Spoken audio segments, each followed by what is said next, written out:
not, unless they're not as old as we think they are. In 2003, a researcher, Dr. Mary Schweitzer, found a T-Rex femur that was so big they had to snap it in half for transport, something they usually don't do. They do that, take it back to the lab, and inside the bone they find preserved red blood cells. They couldn't believe it. Red blood cells don't last very long, and soft tissue was thought to deteriorate even under the best of conditions within 1 million years. Never mind over 68 million years, even inside of a bone. They concluded it must be a new preservation method they were previously unaware of, which could be the case, calm the f down. But since then, they started cracking open more dinosaur bones, finding veins and even soft organic tissue that was stretchy and had an odor, which led some to believe that it could be possible that maybe some dinosaurs were around much more recently than we thought. Before we knew what dinosaurs were, there was a different type of giant reptile that was found in many oral traditions and stories: dragons. Around the same time period in China, South America, Africa, Rome, Aboriginal Australia, we get legends and images of humans fighting off giant scaly winged creatures that flew and breathed fire. All the way up until medieval times, tales of dragons all around the world. So did everyone just coincidentally come up with the exact same mythical creature, or did they actually see it? And the ancient Chinese especially had a huge obsession with dragons as well. Just have a look at the Chinese zodiac. Have you ever thought, why does it have 11 real animals and then they randomly decided to throw in just one mythical creature,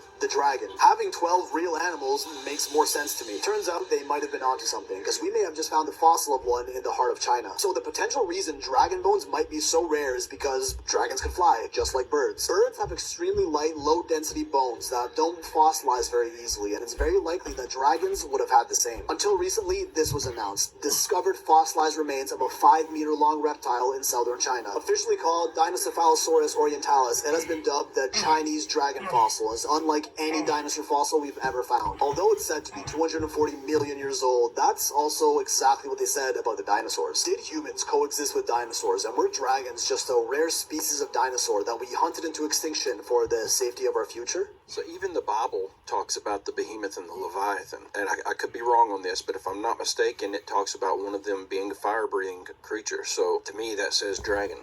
It definitely doesn't say dinosaur. If this is... Oh yeah, you gotta face the bloody dragon. Oh, it's the hero's journey. You gotta be a lobster, a bloody monster.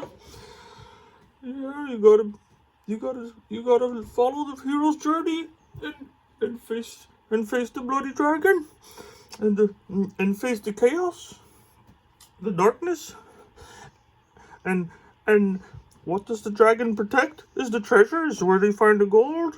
Yeah, the bloody gold. The Canadian government wanted me to talk a certain way. I said, hell bloody no. Yeah, sorry. I know I could do it better, Jordan Peterson. I really messed that one up.